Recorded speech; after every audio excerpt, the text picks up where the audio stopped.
Bonjour à tous, donc dans cette vidéo on va aborder un problème relativement courant en HTML qui est l'effondrement des marges. En fait on va l'aborder par un problème très pratique. Donc en fait on va faire l'hypothèse suivante.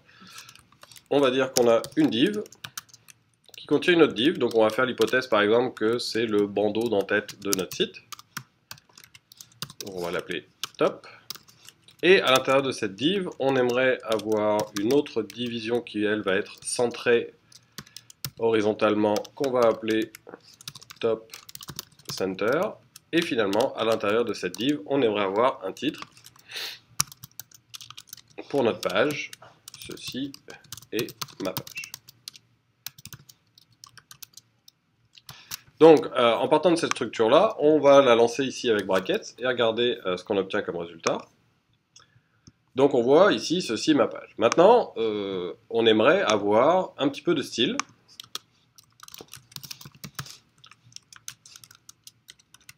Et en particulier, on aimerait que dans le bandeau, donc dans l'élément dont le ID est top, donc pour adresser l'élément dont le ID est top, ici, on écrit simplement dièse pour dire qu'on fait référence à un ID et ensuite top. Et on va vouloir changer la couleur du texte pour du blanc. Et la couleur du fond pour du gris très foncé. Alors pour faire un gris, on peut simplement donner 3 fois la même valeur, et ici on va donner 3, 3. Donc si on revient ici, on voit notre bandeau, mais ce qui nous dérange, c'est ces espaces autour. On aimerait que le bandeau prenne tout l'espace jusqu'au bord de la page. Donc la première chose qu'il faut remarquer, c'est qu'ici, si vous inspectez l'espace qui est sur le côté,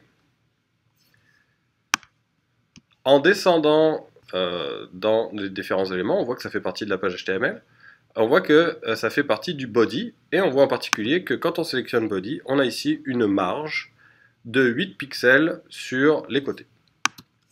Alors la première chose qu'on va faire, c'est enlever cette marge. Donc c'est sur le body, donc on va simplement sélectionner l'élément body, et on va lui demander de réduire les marges à 0. On voit ici qu'on a résolu notre problème en termes de largeur, c'est-à-dire qu'on atteint bien les deux côtés. Par contre, on a ici un espace. Alors de la même manière, on va essayer de cliquer dans cet espace et de regarder d'où il vient. Alors là, c'est un petit peu plus compliqué. Si vous regardez, il n'est pas dans le head et il n'est pas dans le body non plus. Donc on pourrait se demander, mais d'où vient cet espace? Alors si on redescend ici, qu'on sélectionne top, il ne vient toujours pas de top. Il ne vient toujours pas de top center, mais si on descend un cran plus loin, on se rend compte qu'il revient de H1. Donc cet espace ici est une marge de H1 qui fait ici 21,44 pixels.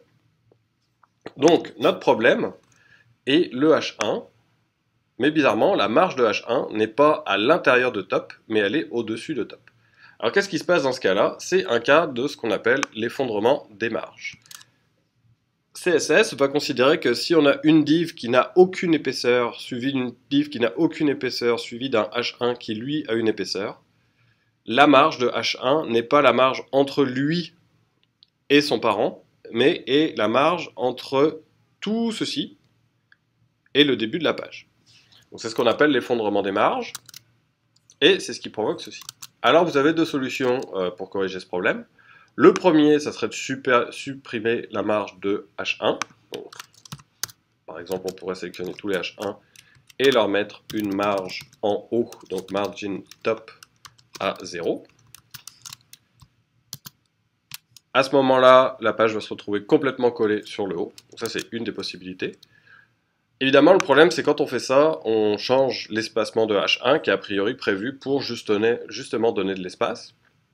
L'autre possibilité pour que la marge ne soit plus pour l'ensemble, mais entre le H1 et un de ses parents, c'est de donner une épaisseur à son parent. Alors comment on va faire ça? On va tout simplement prendre top et lui donner quelque chose. Alors ça peut être une bordure, ça peut être une marge ou un padding. Ici on va utiliser un padding et lui donner un pixel de padding.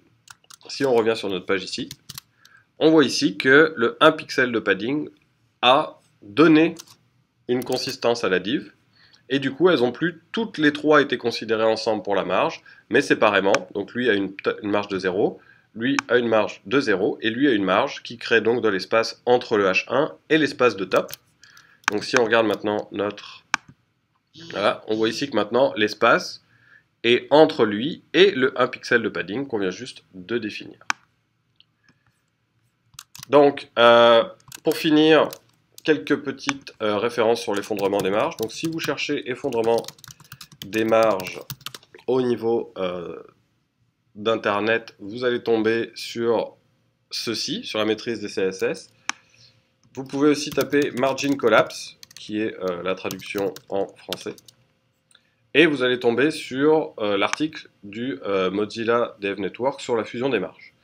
Donc on vous donne ici plus de détails, en particulier tous les cas. C'est sûr qu'ici on l'a illustré avec un cas pratique qui est particulièrement courant, parce qu'on a souvent tendance à structurer notre page avec des divs jusqu'à tomber sur un hash pour le titre.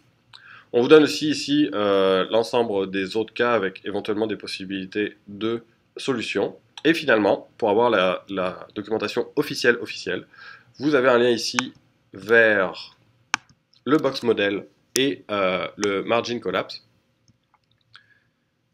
avec toute la description de comment CSS2 a défini cette règle ici.